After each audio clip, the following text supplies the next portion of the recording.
Welcome to our channel 4G School. My English Book 6. Grandpa tells a story.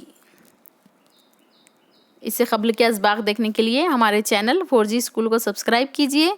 उसकी playlist में से छठी जमात के folders में से आप तमाम मज़ामीन की वीडियोस देख सकते हैं। आज का जो हमारा सबक है grandpa tales a story. Grandpa अंग्रेज़ी में दादा और नाना दोनों को कहा जाता है। चलिए अब देखते हैं कि दादा जान ने कौन सी कहानी सुनाई है। एक बात की वजाहत यहाँ पर ज़रूरी है कि आपको इंग्लिश जब सीखना है तो आपको इंग्लिश को इंग्लिश में ही सीखना पड़ेगा, क्योंकि जब हम कोई लैंग्वेज सीखते हैं, कोई ज़बान सीखते हैं तो हमें उसी में बातचीत करना और उसी में समझना ज़रूरी होता है। ट्रांसलेशन करना ये मतलब मुनासिब नहीं होता है कोई भी ज़बान सीखने के लिए। लेकिन आप चूँकि हमसे दूर है और रूबरू नहीं है, इसीलिए हम कुछ तर्जुमा करके आपको दिखा रहे हैं। इंशाअल्लाह अगली वीडियोज़ में कोशिश कीजिए कि आप इंग्लिश से इंग्लिश को समझें, ताकि आपकी इंग्लिश इम्प्रूव हो और आपको सुनना और बोलना आए। Let's start. Grandfather was telling a story to Raunak and his friends. यानी दादा जान रौनक और उनके दोस्तों को कुछ कहानी सुना रहे थे। Grandpa once upon a time near the water edge. Grandpa ने कहा कि एक ज़माने की बात है नदी के या पानी के किनारे पर। Raunak excuse me grandpa, what is the an edge. Raunak ने बीच में टोकते हुए कहा। एक्सक्यूज़ मी एक फ्रेज़ है जो बीच में टोकने के लिए इस्तेमाल किया जाता है। एच यानी क्या। Grandpa my dear boy allow me to complete this sentence. Once upon a time a camel and a jackal lived by a river near the water's edge. दादा जान ने कहा कि मुझे पहले मेरा जुमला मुकम्मल करने दो। बहुत दिनों की बात है, एक नदी के किनारे पर एक ऊंट और एक गीदड़ या जिसे सियार भी कहा जाता है वो रहा करते थे। And on the other side of the river there was a village with fields and farms. और नदी के दूसरे किनारे पर एक गांव था जहां पर कुछ खेतियां भी थी। Now can anyone help Raunak with the word edge. अब उन्होंने पूछा कि क्या कोई रौनक की हेल्प कर सकता है एज का मतलब समझने में। Ishaan let me guess, is it the border और the line where one thing stops and another begins. यानी ईशान ने कहा मुझे गेस करने दो, यानी मुझे सोचकर मतलब बताने दो कि या ये जो है एक बॉर्डर होती है जहाँ से एक चीज़ ख़त्म होती है और दूसरी शुरू होती है। Grandpa you are right. Now the jackal was very clever. He tried to play a trick on his friend camel who was happily munching away. अब ग्रैंडपा ने कहा, कहानी आगे बढ़ाई कि ऊँट जो था, गीदड़ जो था, वो ऊँट को हमेशा सताने के चक्कर में लगा रहता था। Radhika grandpa could you please repeat the last phrase.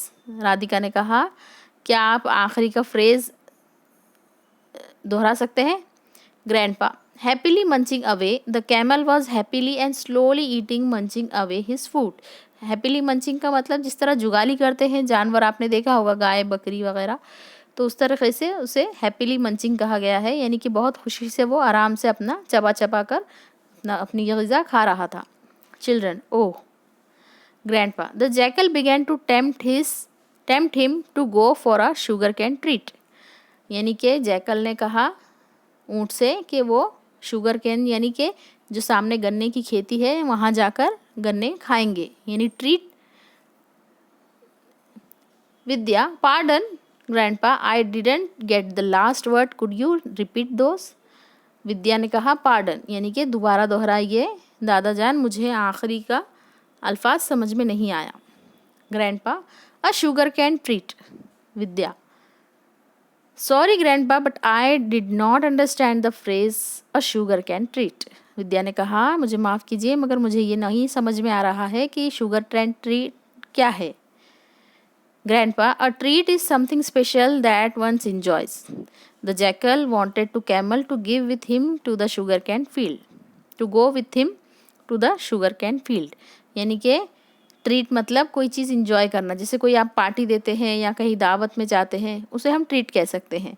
तो शुगर कैन जो है गन्ने के खेतों में जाकर गन्ना खाना, ये उसे ट्रीट कहा गया है। और गिदड़ चाहता था कि वो ऊँट के साथ वहाँ पर जाकर गन्ने खाए। Akshay, can I explain further? The jackal and the camel were going to eat and enjoy the sugar cane from the farmer's field. यानी कि अक्षय ने आगे कहा कि मैं आगे की कहानी बताता हूँ कि गिदड़ और ऊँट दोनों उस खेत में जाकर शुगर कैन खाना चाह रहे थे।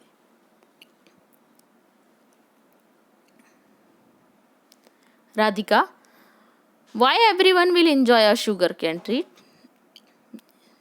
राधिका ने कहा कि क्यों, मतलब वो एंजॉय कर रहे थे grandpa.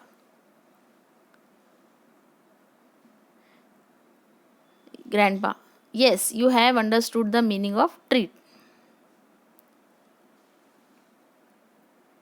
Gauri, please continue grandpa, let's listen to the story, but tell me please don't, does it mean that they were going to steal from farmer?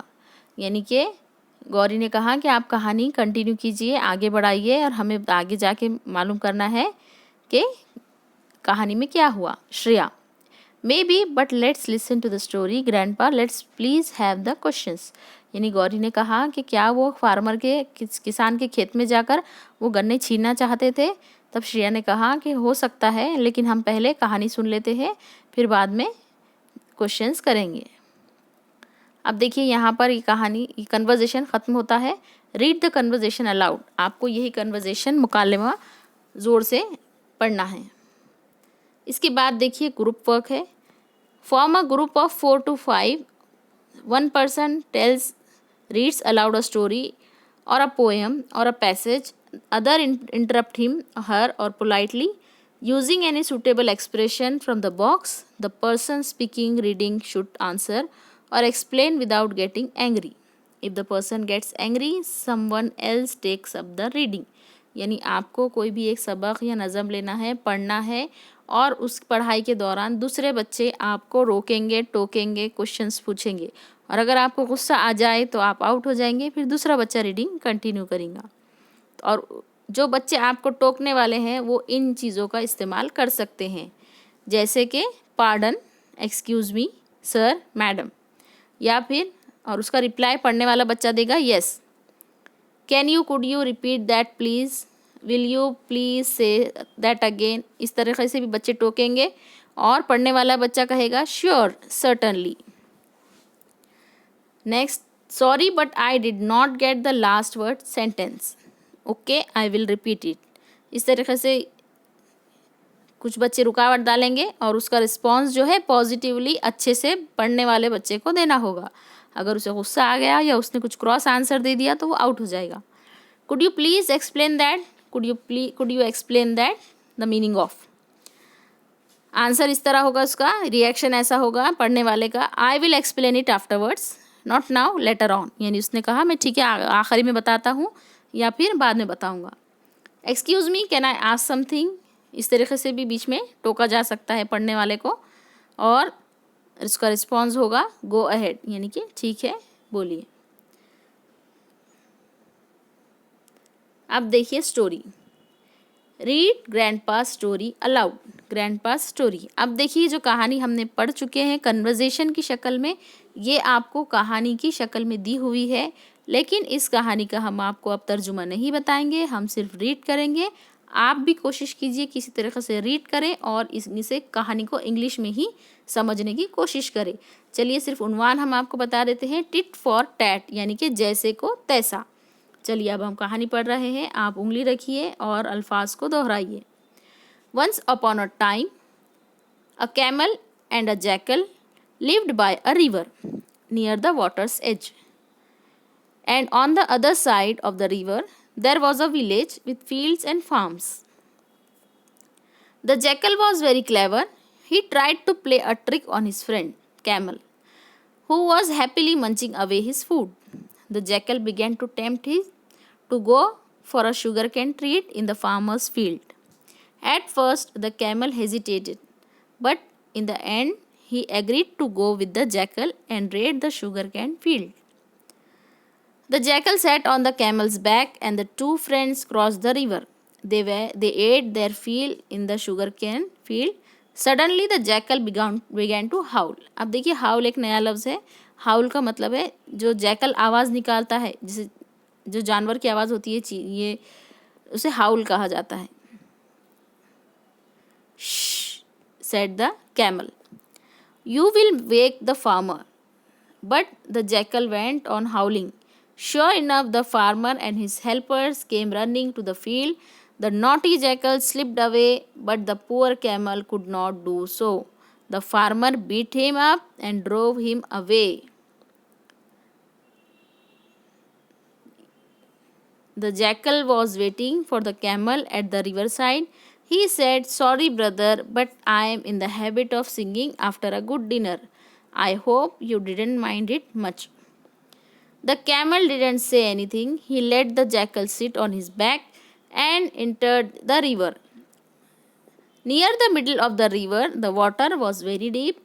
There, the camel began to take a dip in the river. The jackal was frightened.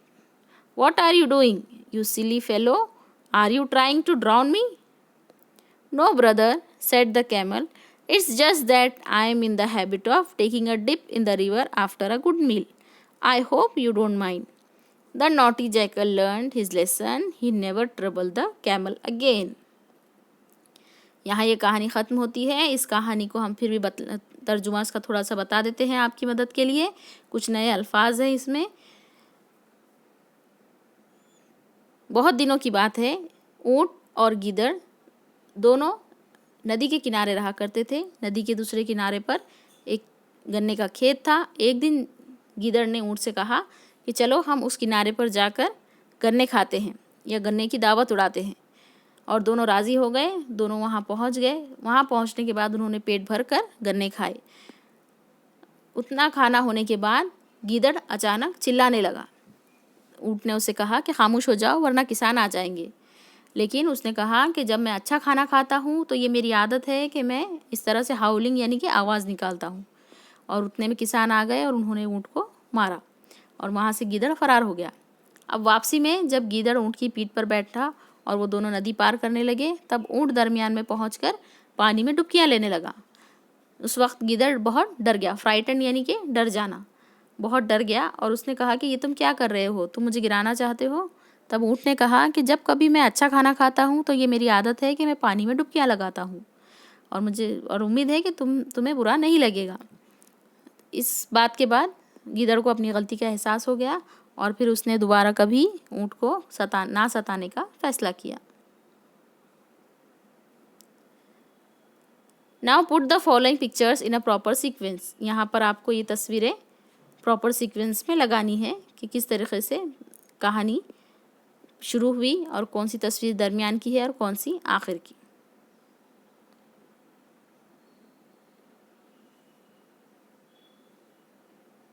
यहाँ देखिए इसका जवाब है। पहली तस्वीर में दोनों नदी के किनारे खेत को देख रहे हैं। दूसरी तस्वीर में दोनों नदी पार करके खेत की तरफ जा रहे हैं। तीसरी तस्वीर में खाना होने के बाद गीदड़ चिल्ला रहा है। चौथी तस्वीर में किसान आकर ऊँट को मार रहे हैं और पांचवी तस्वीर में गीदड़ जब ऊँट की पीठ पर बैठकर वापस आ रहा है तो ऊँट डुबकियाँ ले रहा है। इसके बाद जो ग्रामर है नाउन, उसके लिए हमारी एक अलग वीडियो है, बहुत जल्द वो आप तक पहुंच जाएगी। अब हम देखते हैं sentence board. Using the words in the neighboring boxes, try to make as many as meaningful sentences as you can. For example, they jumped down, he solved puzzles, you can do it. यहाँ पर कुछ अल्फाज दिए हुए हैं, उन अल्फाज को मिलाकर आपको जुमला बनाना है। हम आपके लिए अल्फाज पढ़ देते हैं। does, did, does, do, can, will, have, has, they, I, it, you, he, she, we, jumped, flew, tried, wake, sing, read, solve, down, away, up, hard, softly, books और puzzle।